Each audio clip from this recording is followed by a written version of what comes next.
देश में 24 घंटों में कोरोना के 4,575 नए कोरोना केस सामने आए, जिसके बाद एक्टिव केस की संख्या 40,962 पर पहुंची। 11 मार्च से 2 दिवसीय गुजरात दौरे पर रहेंगे पीएम मोदी। अहमदाबाद में करेंगे रोड शो। यूक्रेन और रूस के बीच युद्ध का 14वां दिन। चेरनोबिल न्यूक्लियर पावर प्लांट पर रूस के कब्जे के बाद आईएईए से कटा संपर्क। तो यूक्रेन के राष्ट्रपति जेलेंस्की ने कहा वे नाटो की सदस्यता नहीं चाहते। यूक्रेन का बड़ा दावा, कहा ज़ैपोरिजिया में मौजूद न्यूक्लियर पावर प्लांट के कर्मचारियों को रूसी सेना ने टॉर्चर किया। यह बात यूक्रेन के ऊर्जा मंत्रालय ने कही। सेंट्रल इंटेलिजेंस एजेंसी के डायरेक्टर विलियम बर्न्स ने कहा कि रूस के राष्ट्रपति पुतिन पागल नहीं है। हालांकि पुतिन के बढ़ते अलगाव और परस्पर विरोधी विचारों से अलगाव ने उन्हें इससे निपटना बेहद मुश्किल बना दिया है। रूस ने बुधवार को यूक्रेन में मानवीय संघर्ष विराम की घोषणा की है। रूस का कहना है कि कीव, चेर्निहाइव, सुमी, खार्किव और मारियोपोल से मानवीय गलियारों के बारे में जानकारी यूक्रेनी उप प्रधानमंत्री को भेजी जाएगी। संघर्ष विराम के दौरान युद्धग्रस्त इलाकों में फंसे लोगों को निकाला जाएगा। फ्रांस के राष्ट्रपति एमेन्युएल मैक्रों ने यूक्रेन में जारी संघर्ष के बारे में अपने विचार साझा किए। फ्रांस के राष्ट्रपति ने अंतर्राष्ट्रीय समुदाय से रूस के साथ बातचीत जारी रखने का आग्रह किया। जंग के बीच शांति की एक और बड़ी पहल। रूस और यूक्रेन के विदेश मंत्रियों के बीच कल तुर्की में होगी वार्ता। पूरी दुनिया की वार्ता पर निगाहें। रूस यूक्रेन के बीच लगातार 14वें दिन युद्ध जारी। रूस ने तीसरे सीजफायर का किया ऐलान। वहीं जो बाइडेन बोले पुतिन कभी भी यूक्रेन नहीं जीत पाएगा।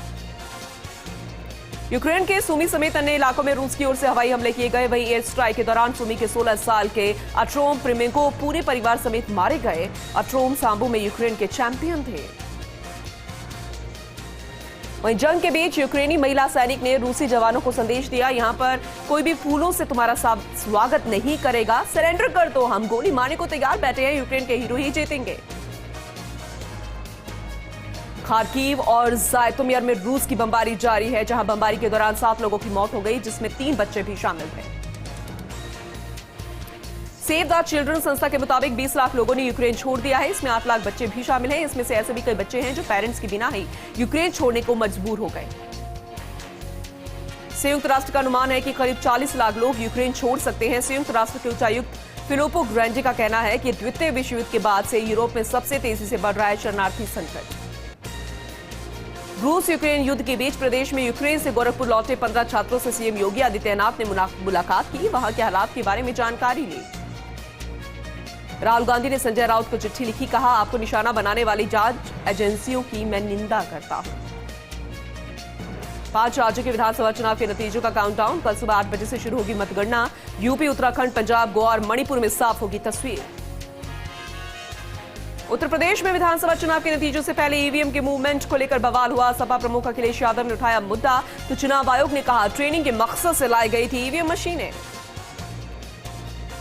छत्तीसगढ़ में पुरानी पेंशन स्कीम को बहाल करने का फैसला लिया गया है, जहां बजट के दौरान छत्तीसगढ़ की मुख्यमंत्री भूपेश बघेल की सरकार की तरफ से यह ऐलान किया गया और नियुक्त कर्मचारियों के लिए नई पेंशन योजना के स्थान पर पुरानी पेंशन योजना लागू करने की घोषणा की गई।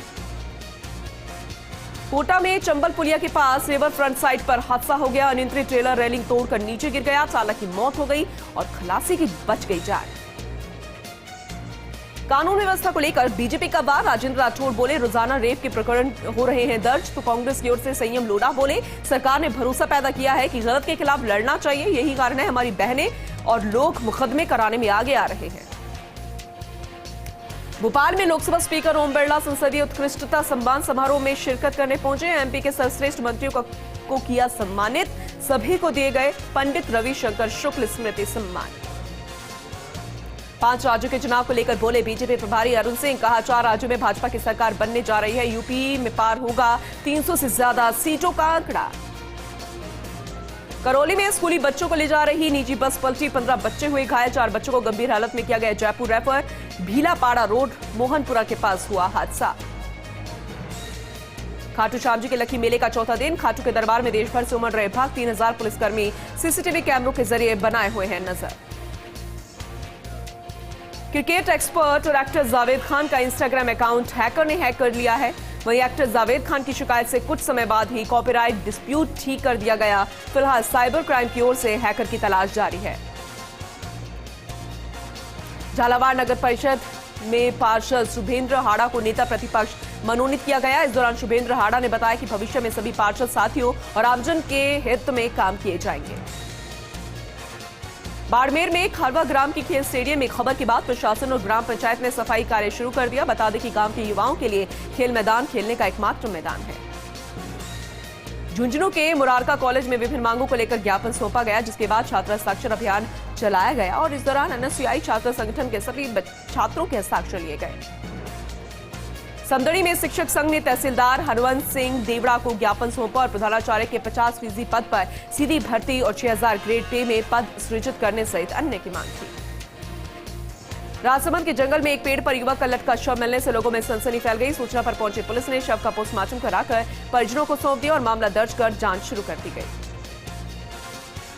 जैसलमेर जिला परिषद की मुख्य कार्यकारी अधिकारी डॉक्टर टी शुभमंगला ने भड़ियाना का दौरा किया। इस दौरान उन्होंने पंचायत समिति सभागार में समीक्षा बैठक ली। भड़ियाना प्रधान डोली रणवीर सिंह गोदारा ने गुलदस्ता भेंट कर स्वागत किया।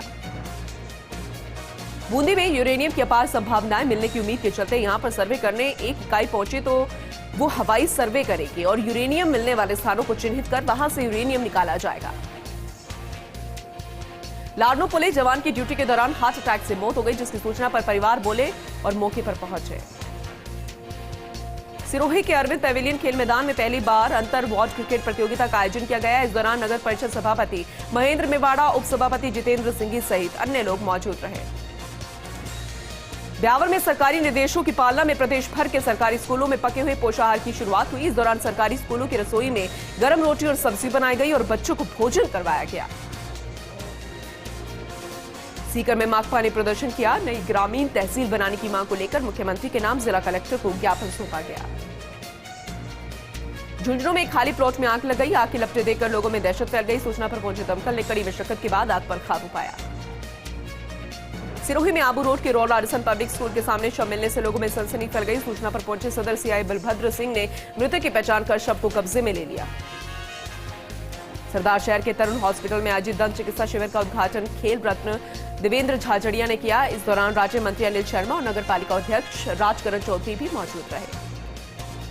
भीलवाड़ा के जिला कारागृह पंजीयन और मुद्रांक विभाग कार्यालय का कलेक्टर आशीष मोदी ने निरीक्षण किया। इस दौरान कलेक्टर ने जेल अधीक्षक और बंधुओं से बात की और अधिकारियों को बंदियों के भौतिक विकास के लिए निर्देश दिए गए।